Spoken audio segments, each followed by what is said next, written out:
बुद्ध ने परम ज्ञान के पहले 6 वर्ष तक महातपश्चर्या की। बहुत गुरुओं के पास गए, बहुत गुरुओं की सेवा में रहे, जो जो कहा गया वही किया, जिसने जो साधना बताई वही साधी, और हर साधना के बाद पाया संसार समाप्त नहीं हुआ। हर साधना के बाद पाया कि मूल रोग मिटा नहीं, अहंकार शेष है। हर गुरु से उन्होंने कहा अहंकार मिटा नहीं, आपने जो किया सब मैंने किया। और उन्होंने किया इतनी निष्ठा से था कि कोई गुरु यह नहीं कह सका कि तुमने ठीक से नहीं किया इसलिए अहंकार नहीं मिटा। उनकी निष्ठा अपूर्व थी। उन्होंने जो किया समग्र भाव से किया, इसलिए कोई गुरु यह ना कह सका। नहीं तो गुरु को एक सुविधा रहती कि हम क्या करें, जो कहा वो तुमने किया नहीं इसलिए हुआ नहीं। बुद्ध से यह बात कही नहीं जा सकती थी। इसी बात के कारण दुनिया में झूठे गुरु भी चल जाते। ये बात बड़ी तरकीब की। किसी ने तुमसे कहा कि देखो ध्यान करो, लेकिन मंत्र पढ़ते वक्त बंदर का स्मरण मत करना। अब तुम बैठे ध्यान करने, बंदर का स्मरण आने वाला है। अब तुम लाख उपाय करो, जितने तुम उपाय करोगे उतना ही बंदर का स्मरण आएगा। और तुम गुरु से जाकर कहोगे क्या करूं, कुछ हो नहीं रहा। वो कहेगा मैं भी क्या करूं, शर्त पूरी नहीं कर रहे। वो बंदर का स्मरण नहीं आना चाहिए। ऐसी अस्वाभाविक शर्तें बांध रखी हैं जिनके कारण तुम कभी इस स्थिति में नहीं पहुंच सकते कि समझ लो कि जो मार्ग तुमने पकड़ा वो ठीक है या गलत है। क्योंकि कभी तुम मार्ग को पूरा ही नहीं कर पाते, तो ठीक गलत का निर्णय कैसे हो। इसलिए झूठे गुरु भी चल जाते, मिथ्या गुरु भी चल जाते। वो सदा उनके लिए एक सुविधा है, सुरक्षा है कि मैंने जो कहा वो तुमने किया नहीं। करवाने को वो इस तरह की बातें कहते हैं जो कि अमानवीय है, जो कि शायद की नहीं जा सकती, या जिन्हें करने के लिए कोई महासंकल्पवान व्यक्ति चाहिए। बुद्ध वैसे ही व्यक्ति थे, सब दांव पर लगाया था। ऐसे कुनकुने आदमी नहीं थे कि चलो मिल जाए ईश्वर तो ठीक है, जीवन जाए तो ठीक, मगर ईश्वर को मिलना, सत्य को मिलना, सब खो जाए उसके लिए राजी थे। जुआरी थे, छत्री थे, दांव पे लगाना जानते थे। कोई दुकानदार नहीं थे। कुछ ऐसा थोड़ा बहुत करने से, घंटी बजाने से, राम राम जपने से मिल जाएगा, ऐसी उनको आस्था भी नहीं थी। तो जिस गुरु ने जो कहा, बिल्कुल मूढ़तापूर्ण बातें कही, वो भी उन्होंने की। किसी ने कहा कि रोज रोज भोजन कम करते जाओ, रोज भोजन कम करते जाओ, जब एक चावल का दाना ही भोजन बचे तब ज्ञान होगा। ऐसे वो कम करते गए। 6 महीने में एक चावल का दाना ही भोजन बचा। ज्ञान तो नहीं हुआ, शरीर नष्ट हो गया। निरंजना नदी को पार करते थे, पार न कर सके। छोटी सी नदी, कोई बड़ी नदी नहीं। थक के गिर गए, एक जड़ को पकड़ के रुके रहे। जड़ को भी पकड़ने की ताकत न थी। तब स्मरण आया कि ये मैं क्या कर रहा हूं। इस तरह शरीर को नष्ट करके सिर्फ शक्ति खो गई। नदी पार कर नहीं सकता, भव सागर पार करने का इरादा रख रहा हूं। बुद्ध बहुत गुरुओं के पास गए, लेकिन जहां गए जो कहा वही किया, फिर भी कुछ सफल ना हुआ। गुरुओं ने उनसे क्षमा मांग ली। उनकी इस घटना को पढ़ के मुझे हमेशा खलील जिब्रान की कहानी याद आती। एक आदमी गांव गांव घूमता था, वो कहता था जिसको ईश्वर से मिलना हो मेरे साथ आओ, मुझे पता है, मैं ईश्वर तक पहुंचा दूंगा। कहां पहाड़ों में रहता है मुझे मालूम, मगर किसी को पहली तो बात ईश्वर से मिलना ही नहीं। लोग कहते कि जब मिलना होगा जरूर आपके पास आएंगे। लोग उनको दान भी देते, उनकी पूजा भी करते, उनको भोजन भी करवाते, कहते महाराज अब आप जाओ। ईश्वर से किसको मिलना है? लोग कहते अभी जिंदगी में और 1000 काम है, आखिर में जब मिलने की इच्छा आएगी जरूर आपके पास आएंगे। ऐसे धंधा चलता था। न कोई मिलना चाहता था, न कोई मिलने की झंझट आती थी। मगर एक गांव में एक आदमी झंझटी मिल गया। उसने कहा अच्छा गुरुदेव हम चलते हैं, चलो।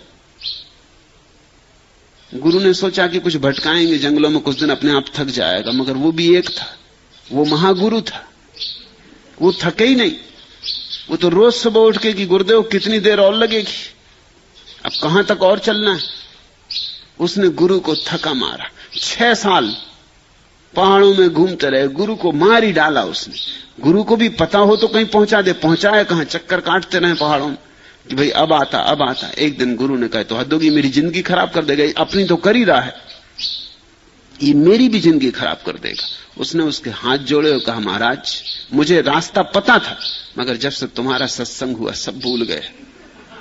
अब ये परमात्मा का मुझे भी मिलना नहीं हो रहा है, अब तुम मुझे बख्शो। मेरे सत्संग में तुम तो नहीं पहुंच सकते, तुम्हारे सत्संग में मैं भटक गया, अब आप क्षमा करो, अब आप किसी और गुरु का पीछा पकड़ो। ऐसे ही बुद्ध थे, जिसने जो कहा पूरा किया। हर गुरु ने कहा कि अब आप और कहीं जाएं, किसी और को, क्योंकि इनको देख के दूसरे शिष्य भागने लगे ना कि भाई इतना मेहनत करके जब इस आदमी को नहीं मिला तो हम तो इतनी मेहनत कर भी नहीं सकते, हमको तो कैसे मिलने वाला है। अंततः बुद्ध ने सारे गुरु छोड़ दिए, अंततः बुद्ध ने सारे पथ और सारे मार्ग छोड़ दिए, सारी विधियां छोड़ दी। जब उन्होंने सब छोड़ दिया तब मिला। अपूर्व घटना घटी। एक रात उन्होंने निर्णय ही कर लिया कि अब मुझे खोजना ही नहीं। खोज की वासना भी छोड़ दी, सत्य को पाने की वासना भी तो वासना ही है, वो भी छूट गई। उस रात सो गए वृक्ष के तले, कोई चिंता नहीं, कहीं जाना नहीं, कुछ पाना नहीं, न धन न ध्यान, न पद न परमात्मा, कुछ पाना ही नहीं। चित्त एकदम विलुप्त हो गया, क्योंकि चित्त जीता है पाने की आकांक्षा से। चित्त का प्राण ही पाने में, कुछ पालूं, कुछ मिल जाए, महत्वाकांक्षा चित्त की आत्मा है। उस क्षण कोई महत्वाकांक्षा ना थी। उस सुबह जब बुद्ध की आंखें खुली, आखिरी तारा डूबता था रात का, और उस पे डूबते डूबते ही उनका भीतर का तारा उग आया। हो गया, मगर ये स्वयं से हुआ। ये जो पंचवर्गीय भिक्षु हैं, ये 5 भिक्षु बुद्ध के शिष्य थे। जब बुद्ध एक एक चावल भोजन करते थे, तब ये 5 भिक्षु उनके शिष्य थे। वो बुद्ध को बड़ा गुरु मानते थे, क्योंकि इतना महातपस्वी, हड्डियां मात्र रह गई थी शरीर में, चमड़ी सूख गई थी, सुंदर देह एकदम काली पड़ गई थी, अस्थि पंजर रह गए थे। तब वो 5 भिक्षु उनको गुरु मानते थे। हालांकि उनको कुछ मिला नहीं था, मगर उनका त्याग उनको प्रभावित करता था। दुनिया में बड़े अजीब लोग हैं, उनको कौन सी चीज प्रभावित करती, ये भी बड़ी सोचने जैसी बात। ये आदमी मरा जा रहा है, ये आत्महत्या में संलग्न है, और वो प्रभावित हो रहे हैं। दुनिया में बड़े दुष्ट लोग हैं। तुम ख्याल रखना, जब तुम उपवास करो और कोई तुम्हारी आके प्रशंसा करे, समझ लेना कि ये आदमी क्या चाहता है, ये तुम्हें भूखा मरवाना चाहता है। तुम सिर के बल खड़े हो जाओ और ये आदमी क्या, वाह आप बड़े महातपस्वी, इससे सावधान रहना, ये तुम्हारी जिंदगी खराब कर देगा। ये चाहता है तुम सिर के बल खड़े रहो। दुनिया में लोग दूसरों को दुखी देख के मजा लेते हैं, इसलिए मुनियों, साधुओं, तपस्वियों के पास दुष्ट प्रकृति के लोग इकट्ठे हो जाते। वो कहते महाराज गजब कर रहे, कांटों पे लेटे, भीड़ लगा लेते, धूप में खड़े हैं, भयंकर गर्मी पड़ रही है, और गुरुदेव आप धुनी रमाए बैठे, आग जला के ताप रहे, गजब। ये जो लोग हैं, इनको मनोविज्ञान में एक खास शब्द है, वो कहते हैं मैसोचिस्ट। ये पर दुखवादी है, ये दूसरा सता रहा है अपने को, इसमें इनको मजा आता है। ये वैसे ही लोग हैं जैसे कोई आदमी अपने शरीर में घाव कर ले और छुरी से घाव को कुरेदता रहे, और ये कहें वाह आप बड़ी महासाधना कर रहे हैं, आपका जुलूस निकालेंगे, शोभा यात्रा निकालेंगे। पर्युषण में आपने 10 दिन व्रत किए, उपवास किए, शोभा यात्रा निकालेंगे। भूखे रहे आप महीने भर, बड़ा उपवास किया, आप महातपस्वी। तुम दुख दो अपने को और दूसरे लोग तुम्हें आदर देते, जरूर इसमें कुछ राज है। जब वे तुम्हें आदर देते तुम अपने को और दुख देने को राजी हो जाते, क्योंकि अहंकार की तृप्ति होती और उनकी भी जरूर कोई तृप्ति हो रही। लोग जासूसी किताबें पढ़ते हैं, क्यों? लोग जाके हत्याओं की फिल्म देखते हैं, डकैतियों की फिल्म देखते हैं, क्यों? तुमने कभी पूछा? रास्ते पे दो आदमी लड़ रहे हो, तत्काल भीड़ खड़ी हो जाती। तुम्हारी मां बीमार है, दवा लेने जा रहे थे, साइकिल टिका के किनारे तुम भी खड़े हुए कि मां समझे, मां की दवा में क्या है, घंटे 2 घंटे की देर भी होगी चलेगा, मगर ये तमाशा छोड़ा नहीं जा सकता। और दो आदमी बिल्कुल लड़ने मारने को तैयार है, तुम्हारी भी उत्सुकता बढ़ती जाती कि अब कुछ होता ही है, अब कुछ होने वाला है। और अगर संयोग से कुछ ना हो तो तुम बड़े उदास लौटे हो, तुमने ख्याल किया है? कुछ ना हो, वो दोनों आदमी का अच्छा भाई क्या फायदा लड़ने झगड़ने से, एकदम गांधीवादी हो जाए कि चलो महात्मा गांधी की जय, क्या फायदा, हम तुमको मारे तुम हमको मारो, कोई सार नहीं। तो जितनी भीड़ खड़ी है वो उदास लौटेगी कि कुछ भी नहीं हुआ, घंटा भर खराब हुआ, गाली गलौज काफी बकी गई। लोग दूसरे के दुख में एक तरह का रस लेते और दूसरे के सुख से पीड़ित होते हैं। तुमने देखा, तुम बड़ा मकान बनाओ, पूरा गांव तुम्हारे खिलाफ हो जाता।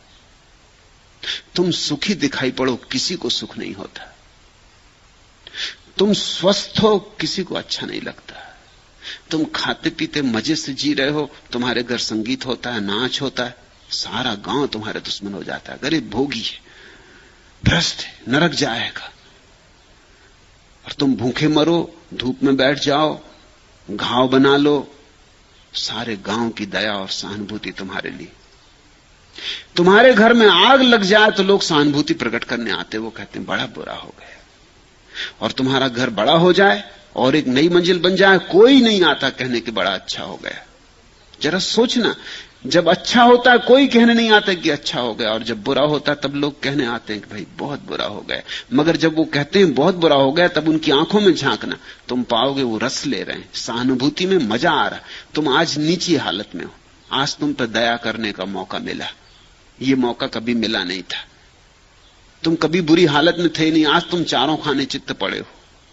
आज कोई भी दया कर सकता, राह चलता राहगीर कह सकता है भाई बहुत बुरा हुआ, लेकिन उसके भीतर देखो कुछ मजा ले रहा है।